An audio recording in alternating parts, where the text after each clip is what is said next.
peeps, it's Cameron again, and welcome back to Library Macabre, where I talk about books, movies, writing, and all things spooky. Today I will be reviewing The Stitchers, Book 1 in the Fright Watch series by Lorien.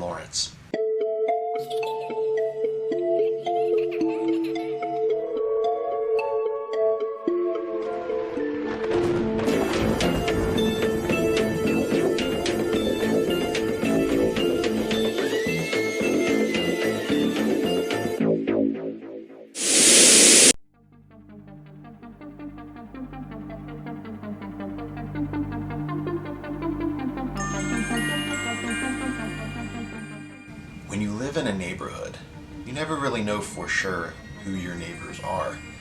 You may know their names, how long they lived in town, if they have any kids, or if they never married.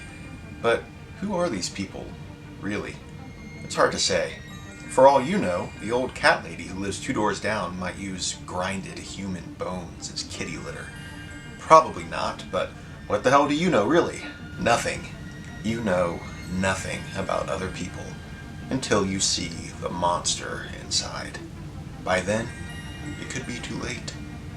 I often think these things whenever I'm going for a walk in my neighborhood. I'll pass by a house and I'm thinking in my head, I wonder what's going on inside that house. Somebody could be chained up in the basement. You never really know what's going on behind closed doors, and that's really a disturbing thought, and my brain goes to places like that because I'm untrusting, and there are actually certain houses in my neighborhood that look totally fine on the surface, but I just get this feeling like something is wrong with that house, and I avoid it. I don't know why. I could be completely illogical for thinking that way, but that's one of the things that I like about The Stitchers by Lorien. This really plays off the fear of not knowing who your neighbors really are. They could be dangerous, and yet they live so close to you. 13-year-old Quinn Parker knows that there's something off about her neighbors. She calls them the Oldies because they've lived on Goody Lane for as long as anyone can remember. But they never seem to age. Are they vampires? Or aliens? Or getting secret experimental surgeries? Or is Quinn's imagination just running wild again? If her dad were still around, he'd believe her. When he was alive, he'd come up with all sorts of theories about the Oldies. Now, Quinn's determined to keep the investigation going with the help of Mike, her neighbor and maybe crush. They'll have to search for clues and follow the mystery wherever it leads, even if it's to the Eerie Pond at the end of the street that's said to have its own sinister secrets. But the Oldies are onto them, and the closer Quinn and Mike get to uncovering the answers, the more they realize just how terrifying the truth may be. As I said at the beginning, this is book 1 in the Fright Watch series by Lorien. There is another book that is to come, and I'm sure many more after that. This was a fantastic book. I don't want to give anything away, but there is definitely some weird things going on with Quinn's neighbors, and Lorien is not afraid to get a little dark with it. Even Stephen King himself blurbed this book and said that the chills come guaranteed.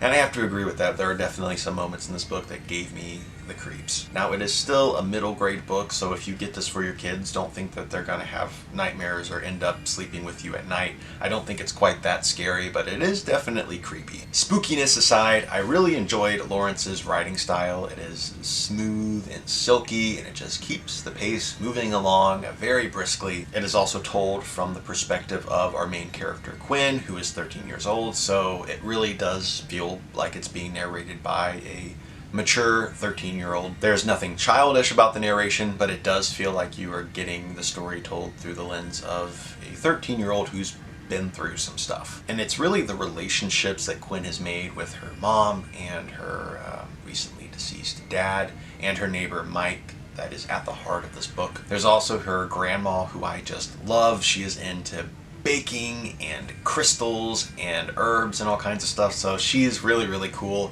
and she kind of has a sixth sense about what's going on, even if she doesn't really let on that she knows something. I really liked her character, and all of the characters in the book, really. Everybody was just very charming and felt very fleshed out and real. And that's not something that I can often say about middle grade books. I love middle grade. I love reading it just because it's fun and light, but I don't usually get a lot of strong, believable characters from middle grade. I think Lawrence did a really good job with that. Overall, I am giving The Stitchers by Lauren Lawrence a 4.5 out of 5 star rating. Really, it's an almost perfect book for me. The only thing keeping it from being completely perfect was the fact that I was able to predict pretty early on how the book was going to end, but it's middle grade and I'm an adult. So I think your kids are probably not going to know where this is going as much as we would as adult readers. We're a little bit more experienced. Overall, super fun book. Really reminds me of reading Goosebumps, except I'd say this is probably a slightly more mature version of Goosebumps. It also really reminds me of Eerie, Indiana, which was one of my favorite shows when I was a kid. This definitely hits those beats. If you would like to read The Stitchers for yourself, I will leave links down below in the graveyard. Thank you all so much for watching this video, and thank you to Lauren for sending me an advanced reader's copy of this amazing, amazing book. I hope you guys enjoyed this video, and I'll see you in the next one. Later, creeps.